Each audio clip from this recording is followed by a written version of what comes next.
house of Jacob, Sister Jemima. Keep it lawful, keep it healthy. Shalom, sisters of Israel. Welcome to Fruitful Possession. My name is Sister Jemima from the house of Jacob. Welcome to What's for Dinner. So in today's episode, I'm going to show you how to make a basic meal involving making cabbage, cornbread, and a bean stew for your family. So let's get started. So I have 3 ingredients that we're going to do. We're going to start at the very beginning where we're going to learn how to soak 2 cups of black beans in 4 cups of water with 2 tablespoons of sea salt. So the first thing I'm going to do is I am going to take this 4 cups of water and put it into the pot so it can start getting hot.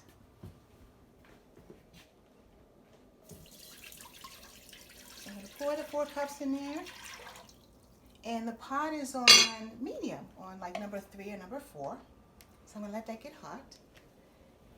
And then I'm going to take 2 cups of black beans, bring it over here.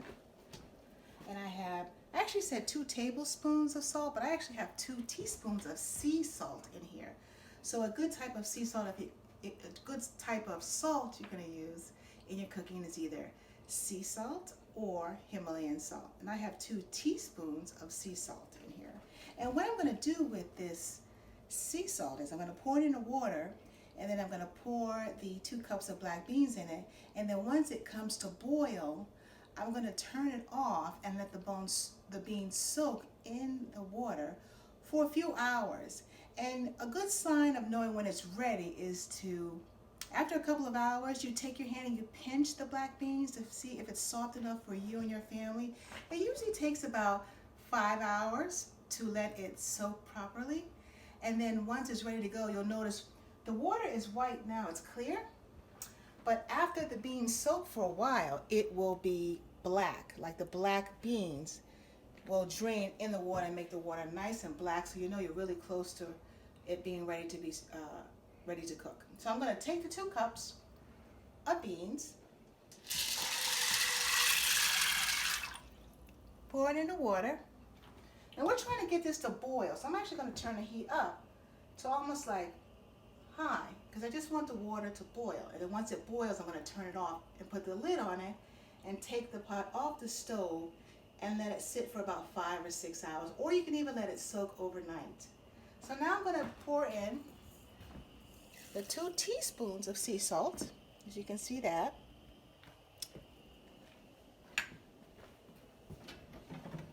Then I'm just going to take a spoon and stir it together, all right? Mix the salt in there really well. And what's going to happen is, after these beans soak for about 5 or 6 hours, or you can even let it soak overnight if you're planning to make this meal for the next day, so it'll last you a couple of days for your husband and your family. So now I'm just going to let it just sit here and let it boil. And it usually takes about 1 or 2 minutes to boil, and then I will turn it off and then let it just sit there for about 5 or 6 hours so that the beans can drain and get soft and they kind of swell up. When the beans soak for hours, you'll notice that almost all the water that you poured into the pot is gone. It's practically gone because the water went right into the beans and it swells it up with the salt. Any water that's left over after you drain your beans, after you soak your beans for a couple of hours, you want to drain it in the sink and then go on to your cooking. So for now, I'm just going to go on to the next step. Thank you.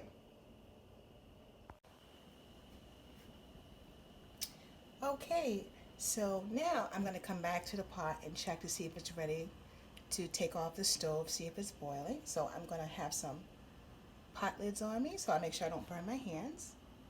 And I'm going to take off the lid. And so it's boiling now. So this means it's time to turn off the stove. So put the lid back on. So what I'm doing is this is a Dutch oven pot. It's really good to make stews with. So that's why I like to use this one. And I'm going to make sure I take the pot holders and grab the handles on the Dutch oven pot. And I'm going to take it off the stove, make sure the stove is off. And I'm going to put it on something like a wicker to protect the counter when I'm putting on a hot pot up here. And that's going to sit right there for about 5 hours. Or you can even take it out of the pot after it cools off, put it in a container with a lid, let it sit in the refrigerator overnight, and it'll be just as soft. But you can also do it this way, and after about 5 or 6 hours, up to 8 hours, it'll be very soft. All right, so let's go on to the next step.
it lawful, keep it healthy.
House of Jacob, Sister Jamal. Keep it lawful, keep it healthy.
keep it lawful, keep it healthy.